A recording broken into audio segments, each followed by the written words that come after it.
Greg is back, and this time, Mickey Mouse? Mickey Mouse is a reference to the oldest clown archetype. With his body painted all black and his face painted all white, in a dark setting it would give him the appearance of being a floating head. Along with big white floating hands, big yellow floating shoes, and the iconic red Superman boxers, this hero clown is one of the representations of the god of wisdom. This is gonna be my worst video, total garbage information here. I always say don't take these videos seriously. They're just stories, but this is really just a theory. Kind of. This one's really just a theory. Now, does Atlantis stuff? I need a little bit more juice out of you, I think. This one is the real shit. Every time he says something like that, he gets into some really juicy shit around this section, and he's like, "But I totally believe this fucking nonsense." Let's see. Of an epiphany I had while working on the History is a Lie series. My theory is that the original clown character was a way for ancient humans to convey messages from their ancestors from beyond the realm of the living.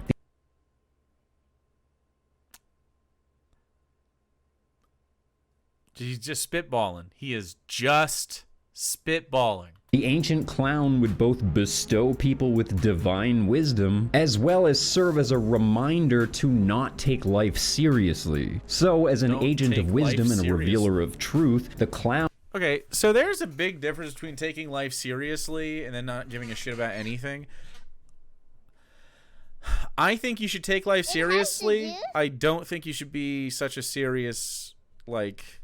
I don't think you should be self-serious. I think you should do everything with your best intent. You don't have to be fucking high-strung all the time, though, man. Do I come across as high-strung, chat? I don't think I do. Did I miss a react, or are we just talking about clowns out of nowhere? No, that's what we're doing. Clown is almost a representation of a man who... We're doing clowns now. Remembers death, yet is himself beyond the reach of death's grasp. Wow. A character who slips through time and history, pulling the rug out from the established paradigms. And I know that I can't really prove this theory, but listening to Greg. Fucking me. Clown is so important culturally and in the esoteric that I'm absolutely convinced that this tradition is beyond ancient. And I just thought that I could use this as an opportunity to show you the way that I break down myths and investigate my theories. So really just stick around if you want to laugh. Like Superman always said, laughter is the best medicine.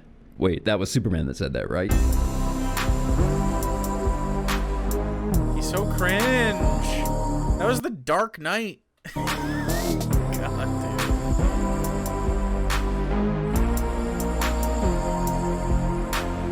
So man goes to doctor. Says he's depressed. Says life seems harsh and cruel. Says he feels all alone in a threatening world where what lies ahead. I hate this little voice he does.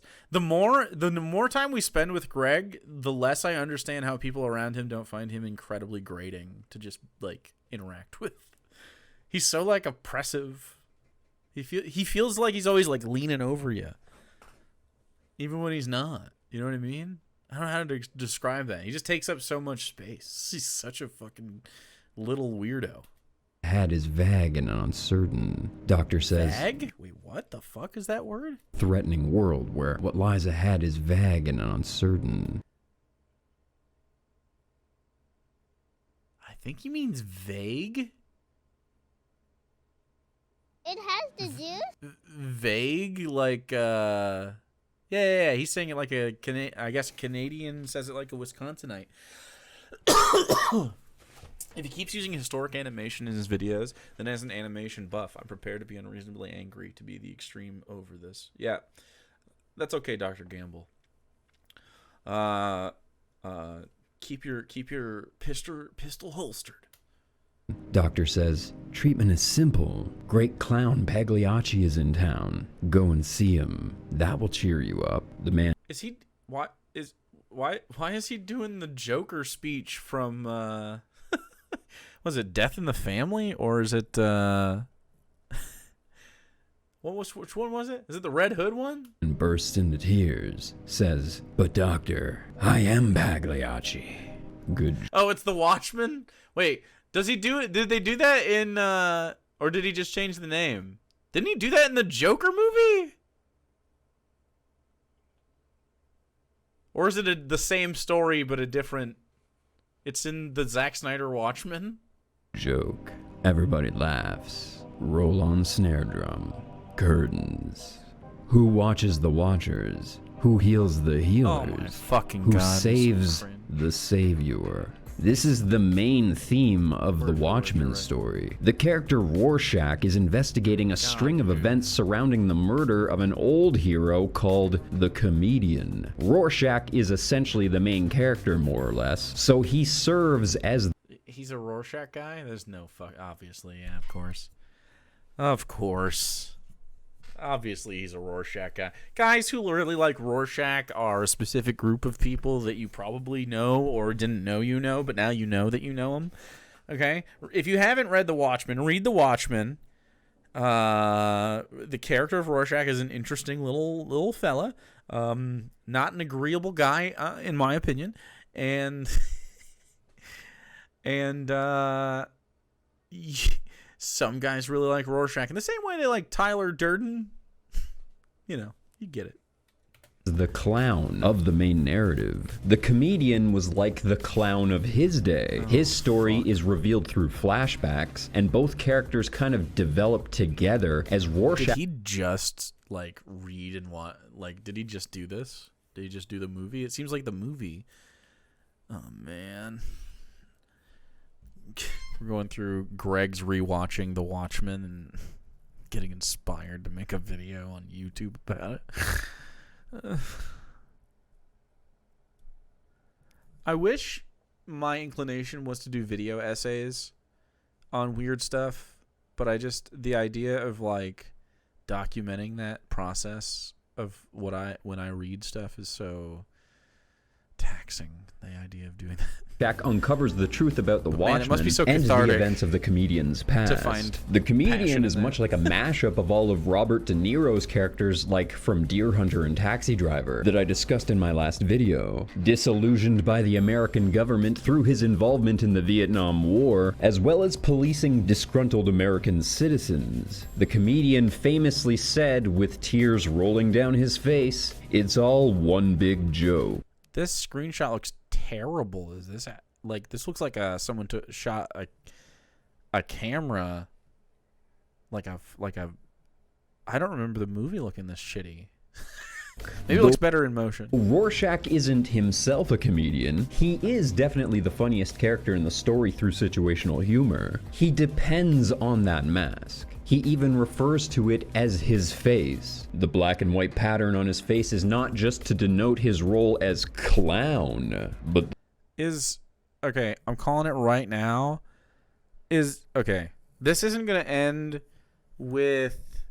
I swear to God I haven't pre-watched this, so if this happens... Is this going to end with Greg saying that he's the clown? And even better still, if he shows up in any sort of like Joker face, that would be amazing. Although he hasn't been in this video so far, so maybe he won't do that. But like, or if he made like an impassioned, teary-eyed plea to the camera at the end or some kind of shit, he's actually the clown the whole time. Let's go. It's gonna happen. He's Rorschach. The moving Rorschach test on his face represents the way that he sees the world. The obvious metaphor is that Rorschach has unique insight. He looks at the entire world through the lens of a giant Rorschach test. He sees everything differently. This is the single most He important... went through a breakup, but it's got the vibes of a divorce. You know what I mean? role of the clown. The clown is not just the only one who tells us the truth. It's giving the clown divorce? is the only one who can even really see the truth. A gift and a curse. Rorschach is a total loner. He lost his connection with humanity. Abused by his mother growing up, he became extremely sensitive to the injustices that he sees in the world. He's also vividly aware of how close his society is to total collapse. Rorschach even spends his days trying to warn everyone that the world is coming to an end. Guys, I'm Rorschach is what he's thinking. I'm Rorschach. Roger. It has the juice? Is it Alan Moore, right? Even me. Someone said Roger Moore earlier, but I think you fucked me up. I'm pretty sure it's Alan Moore, isn't it? Remember he said he's been into this shit since 2011 and he had a marriage before YouTube. True. What a unique character. Roger Moore's James Bond. That's what I thought. Rorschach becomes disillusioned with the Watchmen when he discovers that they're involved in a plot to lie to the entire world in order to save the world from beginning World War III. Rorschach refuses to live by the lie, even if it means world peace. And for refusing to turn his back on his principles, he dies.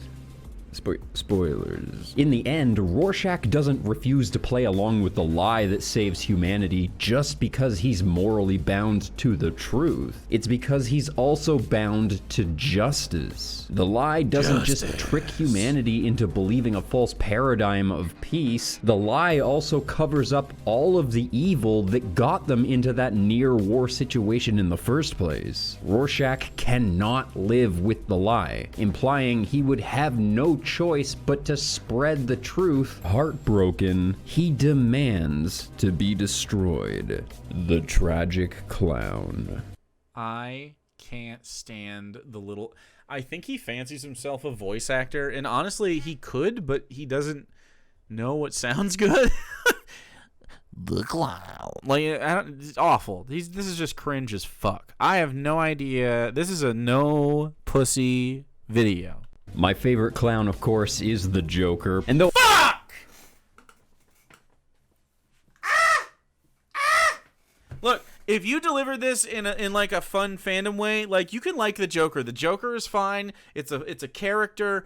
Batman's a character. We can like characters. It's no big deal. The way you deliver this information is unimpeachably cringe. It's like so fucking pure, like to the bone. Like it's because of the reasons you like these characters that it makes it cringe, okay? You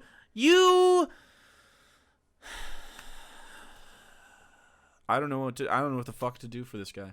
Though I agree Batman is cool, it has less to do with how perfect and awesome Batman himself is, and more to do with his villains. Batman's villains represent his own inner demons. In Burton's Batman, he focuses on trolling the wealthy, contaminating their expensive beauty products, breaking the banks, destroying art. He demonstrates how society desperately clings onto order, beauty, status. That he also murders a bunch of people with cosmetics. And he shows them how their adherence to this gives them a false sense of security. So the Joker is compelling because he's not wrong about stuff. He's wrong about who he takes it out on, which is often just innocent folks. Instead of, like, he hurts a bank, but one bank and, like, the workers and the customers at the bank, right? And that's like the rub. If he was out here killing fucking, important people, I think he would be a leftist superhero. Let's be real. But he's not. All of the Jokers kind of show that one bad day can turn a man evil, or one bad... Greg's a deep voice Harley Quinn. I think he would love a lot that you described him as a deep voice guy. Greg wants to be known as a guy with a deep voice. He would call it a bravado. Right? Day can turn a city on its head. The Joker's even dating a disfigured woman to demonstrate that even a disfigured woman. Wow. His values are completely different from those of society. And also, he poured acid on her face. By the way, is this Harley Quinn in Burton's situation? Like, or is this just, did he abuse a woman and it was just on accident? He also just was like, this guy would definitely have an abused girlfriend that he fucking brainwashed into being around. You know what I'm saying? They both came to that conclusion. Because I know that she was like a later addition in the... Was she just an animated show? Is that where she first came up? And then she was added to the comics? Or was it sort of like the comics and then the animated show? It was like 80s, 90s, right? It was the animated series. There you go. Okay. Yeah. Anyway, so they just vibed that from the Joker, both of them. Okay, cool. Yeah. His contrarian nature serves an important purpose. In Nolan's Batman, this comes to a head Spoilers when for Batman Nolan's has to Batman. take on the I role told you he was Dark Knighting earlier. I was wrong, but I was right, you know? of the villain. Batman and Joker's relationship almost fucking telling guy, the man. story of the necessary villain. does he have a- Something that I've There's a 100% chance he has like a Patrick Bateman video somewhere out here, right? talked about before, the importance of the bad guy in comedy. The bad guy offends people out of their comfort zone to help them see the telling you, he truth. And thinks most he's of the the Joker. Jokers go through a similar death and rebirth process. Usually, He's hiding his face with because he's going to be in Joker paint or some shit, right? the baptism in chemicals, which both physically transform his body into the undead monster that we recognize, as well as twisting his mind. Tim Burton and the people putting together his projects really seem to understand the archetype of the clown. The best example of a good-hearted, well-meaning undead clown is Jack Skellington. I'm hungry. So prolific, he's associated with two holidays, Halloween and Christmas. There's no other man to whom this could be a reference, Jesus. Jesus' feast day is during Halloween, and we observe his birth on Christmas Day. The first time we ever see Jack... Okay, wait. I feel I feel waylaid by this.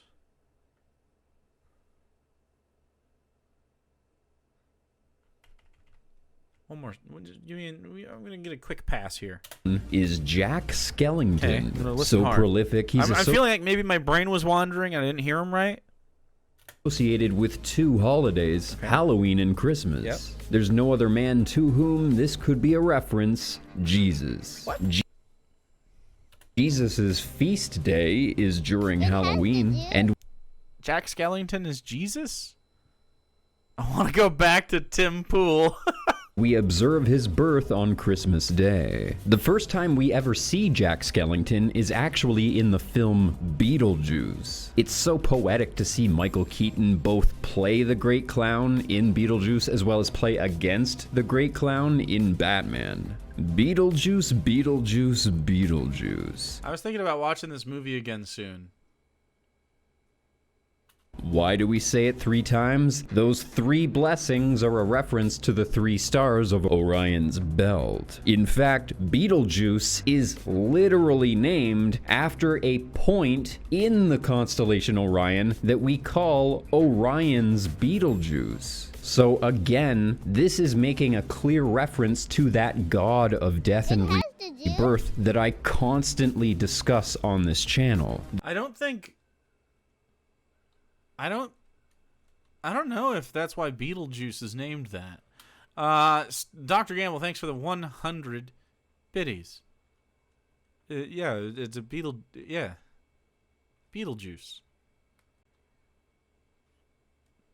I remember Beetlejuice. Yeah, I'm a big Beetlejuice enjoyer. I love this fucking movie. It's great. The great hero in the sky, the son of Adam. See how fucked up? I haven't watched it in years. Or the Green I watched it Man. a lot when I was a kid, Beetlejuice is though. also accompanied with sandworms. Worms, snakes, and serpents can sometimes be a reference to knowledge, but in the case of this film, I think that it also represents the apocalypse. Greg, what do we got? What we got going on up here? And loss of virginity or innocence. The sandworms are about virginity. Is it because this worm comes out of that worm? I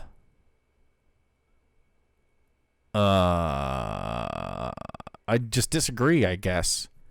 The movie has sexual portions in it. This isn't one of them. There's a ton of other esoteric imagery in this film and others like it. Hopefully, the more I cover Esoteric. entertainment in general, the better I can explain what all of these things mean. Like a checkered floor usually represents crossing through the veil or crossing into another realm. Yeah, and it's visually disruptive. And Tim Burton is doing a forced perspective shot here so that he can have this painted background make it look like the hallway is really long, and it's really easy to do with a checkered board thing, and it's also stylistically interesting. I don't think it's because of your conspiracy theory. When you see a checkered floor in a film, one of the main characters will either go through a major change in that moment, or the world around him will change in some way, even if only in perspective. In Beetlejuice, the checkered floor is in hell and leads to a permanent death room. In the Joker film,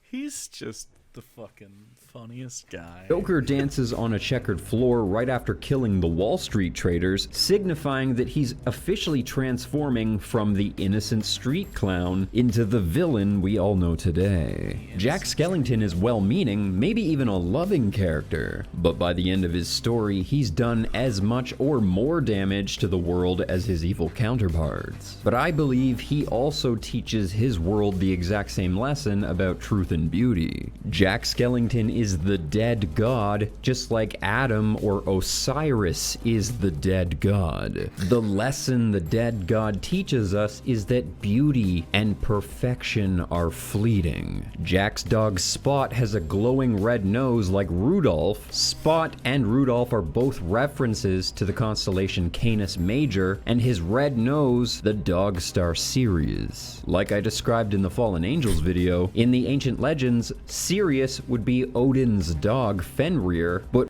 it's so funny how in the conspiracy theory brain, whenever you just start saying, oh, and that's this, it's now that, and you can just work on the assumption that this thing now means that now. You know what I'm saying? Oh, this means Sirius? Definitely, 100%, and now that's what we're talking about. Okay. All right. If that's how your brain do. It's not how my brain do, but it is how his brain do.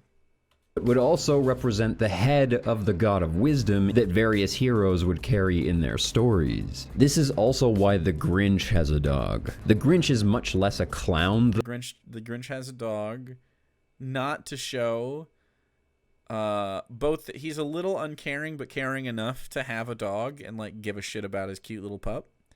But like not enough that he give a shit about the dog. But that the dog likes him too. It's a point of connection. He has one thing in the world, and it's a good, anyway. Though, and much more, just a straight-up depiction of the Green Man. There are so many Green Man characters who follow the clown archetype, though. Jack's love interest, Sally, is also disfigured, like Joker's girlfriend, again showing that the great clown breaks conventions and sees beauty differently. Have you met the leftist community? I don't think you could do anything to a Tim Burton character that wouldn't make some of these people want to fuck these characters. Like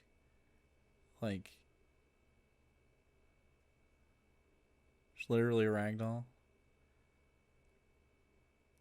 She's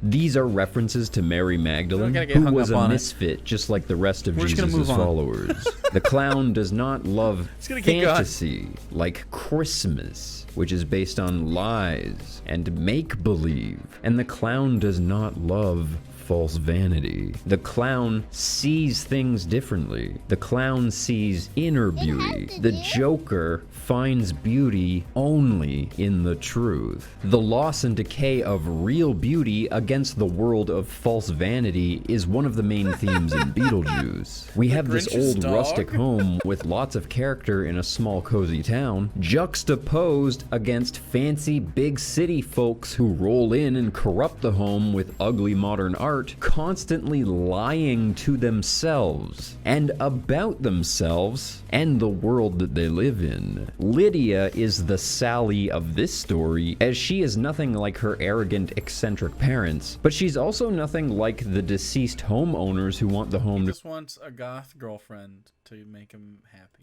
Go back to normal. Lydia dresses dark like a goth, and in reality, she is much more like Beetlejuice, which is why Beetlejuice tries to force her to marry him at the end of the film. The dynamic's a little different in Nightmare Before Christmas, as Jack seems more aloof or evasive to the— I want that too, Sag. Hey, look.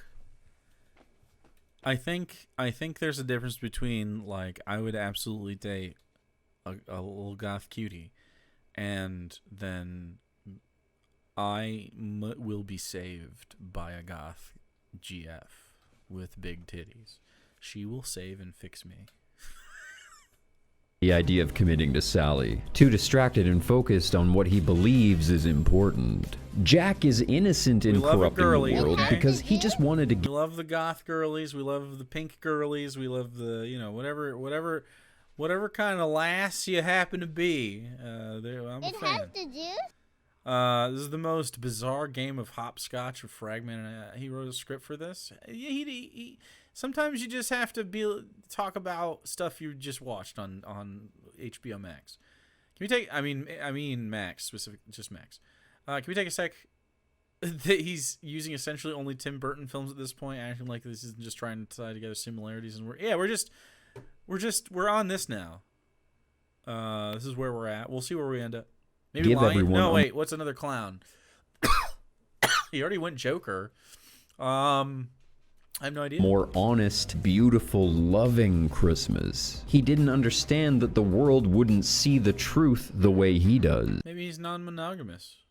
The lesson we learn with these clowns is that most people live completely blind to the fact that society is not perfect. They remain willfully ignorant, Sweet covering tooth. everything in fancy glitz and glamour, shiny wrapping paper and puffy bows. But underneath those packages, the world is rotting. And that's what the children learn when they open their presents. Oh, no. These wrappings we put on the world create a sense of perfection that is a complete lie. And by living that lie, you're ignoring and denying the experience and existence of people who have no choice but to live in that rot and decay. Jack Skellington shows us that society has a singular Is he on his strategy Marx for hiding situation? imperfection. And for that very reason, today's society will always fail to maintain perfection. Okay, so we have a basic idea of what the ancient clown archetype looks like. But do? what does it mean? And where does it come from? He is not a very succinct guy. We meandered a while. Now I'm just thinking about, are these even fucking clowns? I don't think that's a clown. I'm still not bought in that we're talking about ancient clowns at all. That was when did Nightmare Before Christmas come out? I guess. Hold on. Nightmare Before Christmas. 93? It's pretty old, but I don't know if that's ancient. I don't think that's ancient. When I went to school, that wasn't what ancient meant, but, you know, maybe I'm a boomer, dude. Who were the original clowns? I think the first thing most people think about when they Do you think he's going to show any, like, racist depictions of anybody in the preceding stuff? hear the word clown is Have something a wonderful rest, Mr. Blast. Aldermere, thanks so much for the tier 1 first timing, dude. Welcome. like this guy, Oh, the God. children's entertainer. It was this guy, the children's entertainer, that got me thinking about how the clown evolved and what it must have been in ancient times. I think we all have a memory of being out in public, maybe at the circus or something, and when the clowns started coming out to tease the children, inevitably one of the kids would start to cry out of fear. To some people, all clowns are scary, but why is that? And why are both realities true? Clowns are both a cultural staple that They're we can sorta never scary. get rid of, but they're also terrifying to a significant percentage of the population. What They don't terrify me at all. They're just silly little guys. What I think is terrifying to a lot of people is that they're, you know, coming after kids and shit, right? It's like the It thing. what the fuck? Ban clowns. They're coming after your Even kids. is a clown? This is the question to which I really needed to find the answer. I cannot tell you how many times You grew up with married clowns? It has Like to your do. parents were clowns? Or well, that's a weird way to say it. Were your parents clowns? I grew up with married clowns? Like you had siblings that were clowns? Who has higher level ideas, Greg or Dave Rubin? Greg. Dave Rubin doesn't have ideas. Dave Rubin has scripts.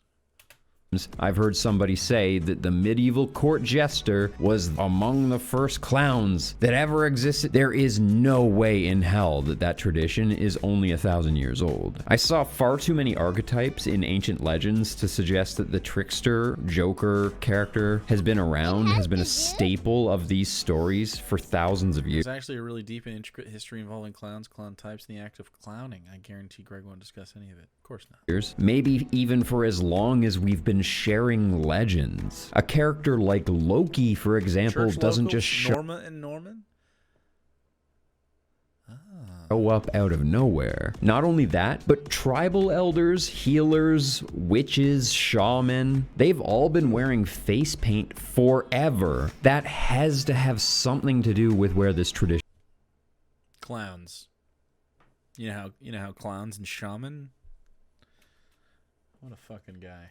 comes from. I only bring this up because another point that got me thinking about the ancient great clown was the very concept of wearing face paint or makeup. The Book of Enoch claims that it was the fallen angels or the Nephilim offspring who taught humanity to use makeup and face paint. A little while back, I remembered watching a mini doc about the skull cult of Göbekli Tepe. And I tried to argue a few times in my history series that Göbekli Tepe was one of the places where these fallen angels taught humanity how to civilize. And we know through archaeology that most of the earliest civilizations in Turkey followed what we call a skull cult. In fact, several cultures around the world today still preserve remains of their deceased loved ones. Even many of you keep grandma in an urn on the mantle. That's not at all different. That's the exact same thing. That's normal human behavior. And the skull cult is likely one of the earliest versions of this. Well, not only did archaeologists find skulls that seem to have been stored under the floors of certain structures in Göbekli Tepe, but there are carvings that depict headless bodies either running around or dancing. The safe assumption we can make from these findings is that the families of the deceased would keep the heads in the realm of the living as a memento and a way to keep their family around, and they would allow the bodies to go off into the land of the dead, or whatever holding area their afterlife would be. The Göbekli Tepeans actually worshipped their ancestors, and one of the... How could...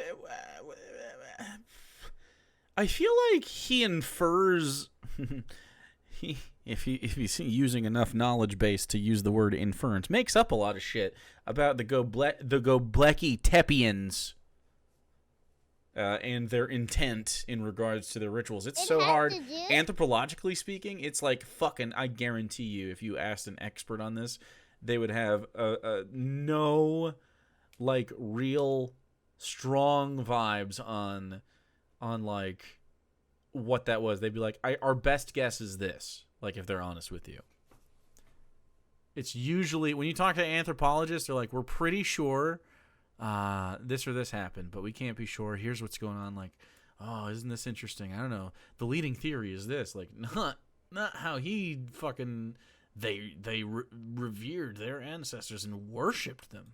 Jobs of the shaman was to take happy juice, climb into a hole, and to communicate with people on the other side. Okay. Sometimes those people were divine, and sometimes those people were supposed to be ancestors. The shaman was supposed to be an intermediary, or it's possible he was even directly channeling messages from ancestors, speaking as if he himself is being controlled by people's own dead loved ones, or perhaps even by deceased rulers or deceased heroes. They might come back to tell stories of their old victories. Perhaps the clown was the person who told all of these ancient myths, and everyone in the tribe believed that the clown was the one that had the closest connection to their ancestors, giving them that ability to channel their ancestors. I think that it's clear that these hero clowns perfectly fit the fallen angel archetype, but not just any fallen angel, Earth's greatest hero, the dead god Adam. And it's time.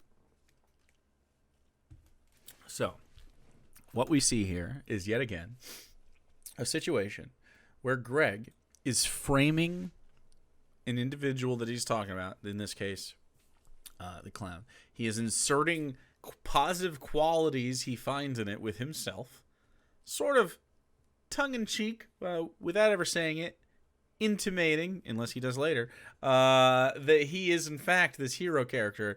And now he has gone so far as to say, and I bet this character, this hero character that I resemble, it also resembles an even better, greater hero character. You're self-inserting, dude. This is a problem with bad DMs a lot of the time.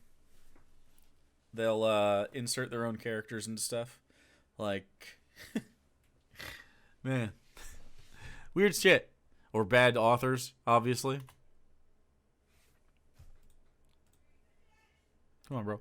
Would go on, his role would likely be played by other giants. So thinking about why clowns are scary, what got me thinking about this was I remembered an old lecture from my media class like 20 years ago describing rules of clowning. I don't know, I'm not gonna look this up, but they made so much sense. Clowns are supposed to stick to strict guidelines about what they're not allowed to do with makeup on their face, because there is stuff that is considered scary. One of those things being that it's recommended that a clown not use any blue makeup, especially around the eye, and that a clown is never to use sharp corners, like points on a smile. Joaquin Phoenix's makeup in the Joker film breaks both of these rules. You'll probably notice that most evil clowns, ones that are designed to be intentionally scary or unsettling, usually have blue features and sharp points in their makeup. And in the lecture, I remember I was told that clowns already have white makeup, and when you add blue shading and pointy features, that a clown will begin to mimic the look of a dead body. And then my teacher said, most people who have a phobia of clowns are subconsciously reacting to the shock of seeing what looks like a corpse walking around. And okay, everybody who's scared of clowns, is that what you're worried about here?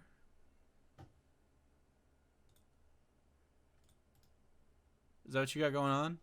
I don't experience this, so I'm deferring to the experts. No? Not subconsciously?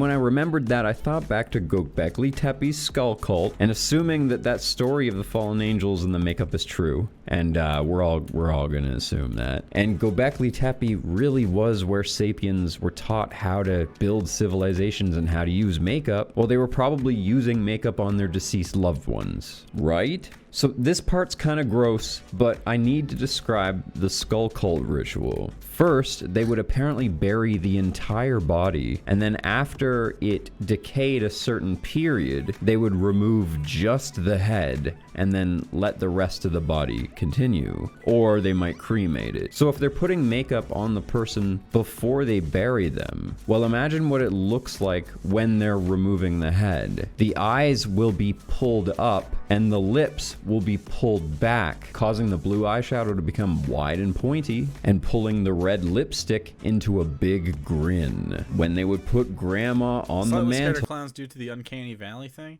Yeah, so I just think it's just slightly unsettling due to its imagery. This isn't evoking a dead body to me. Cool, I guess. It would look exactly like the Joker. And I'm betting that shaman would intentionally paint their faces to look exactly like those skulls would look when they came out of the ground, when they would mimic or channel their ancestors. I think that that's literally the point, that a clown is supposed to represent a dead body or even a head floating around, perhaps even the head of the god of wisdom reincarnated to enlighten us with divinely inspired wisdom and insight. And then by the time we get to the medieval period, this is why the king is not allowed to execute the jester understand color theory once again. For insulting him, because it's an ancient tradition, an ancient rite that he's not allowed to break. The jester represents a divine presence that demands truth. There are rules on that royal level, and I demand that they still be upheld, god damn it. So what is the voice we're doing? Like, what is happening? Ugh. Hope I really hammered home the you know? point of the importance of the black and white clown, what it must have represented historically, because I'm really excited to show you the final piece of the puzzle. I'd like to turn to the Aboriginal Hopi tribe of Arizona. I think it's really important that we ask the question. When I asked earlier if there's going to be like a sketchy depiction, How did a clown get to the Americas before the first European explorers? That's right, the Hopi tribe have their own black and white clown, and what's most fascinating is that his purpose is identical to all the other black and white clowns that I've described. During ceremonies and events, when groups of the tribe would be dancing or playing through some ritual, a small handful of people also from the tribe would show up painted in black and white, and they would actively troll and tease everyone while they were going through the motions of their ceremony, taunting them, knocking over decorations, foiling. So this is the part of the show where Greg says mystical things about the native population of the Americas. Very good. Their efforts, doing pratfalls, stealing attention from the audience. When we normally think of what a tribal ceremony would look like, I think most of us picture something very serious. But this clown's purpose is to actively remind everyone in the tribe that life is not perfect, that no matter how well we plan things, no matter what decisions we make, no matter how committed we are to perfection, perfection is a fallacy. Life is not ever going to be What? It's Hatchet Man? perfect. Don't take things so seriously. So, what is the best thing that we can do when we experience these failures in life? We laugh. So, how far back does the clown go? I think all the way back to the beginning. I hope you can see why I couldn't make a normal History is a Lie video with this subject. With those, I can take recorded legends and match them with archaeological finds and art to piece together a narrative for you guys. But all I got here is a bunch of ideas and scraps and memories from 20 years ago and shit. Gonna be honest, this isn't my most coherent work. Wanted to show you how I work these ideas out in my head, I guess. But I know that I can't be far off. There are more signs that there's significance to this style of makeup. Oh god, I almost forgot. There's different kinds of clowns that serve different purposes. Only one is tearing around. I guess I don't really need to go through them all. The point is, it's just a very versatile role in our culture. A clown can be a serious warrior, a poet, a wizard, or a king, or they can just be absurd. Some clowns are defined by their inability to be defined, like the clown who changes faces. The sad clown has a role too, as that mask helps us remember in our times of happiness that there are others around us who are silently suffering with grief or hardship, keeping us mindful of how we treat strangers. Display patience with people. A day will come when that is you. Even though the great clown, the clown I'm always referencing, is technically the Satan of Job, in my eyes, there's only really one truly evil clown. A clown who doesn't channel wisdom from our ancestors, choosing instead to serve a Is he gonna be on worldly master? A clown whom is insincerely friendly and welcoming in an attempt to elicit trust from impressionable children in the name of greed. The clown taking your money and feeding you sodium, fat, processed meat, and corn syrup. The corporate clown is the worst of them all. And I almost forgot. Happy holidays!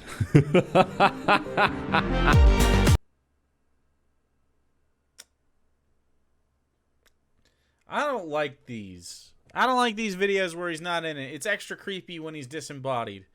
Does he get a body soon? Hold on, I'm just skipping. I don't think he... Oh, shit, he's not in there for a second. No, he's not in there. He's taking himself out until the... Guys, he put out a new video. He put out his newest video.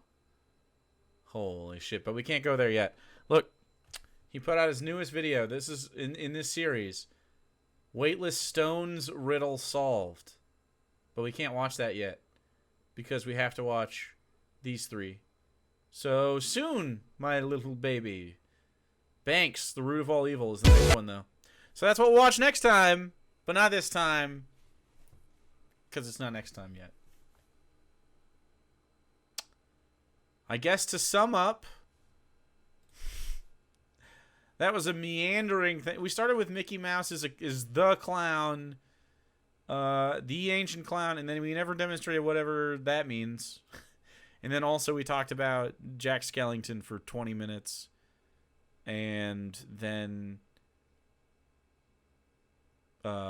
he never did say he was the clown, but he certainly intimated it pretty strongly, didn't he? He's like, guys, I'm Rorschach. But whatever. Okay, so that's Greg. Good for Greg, dude.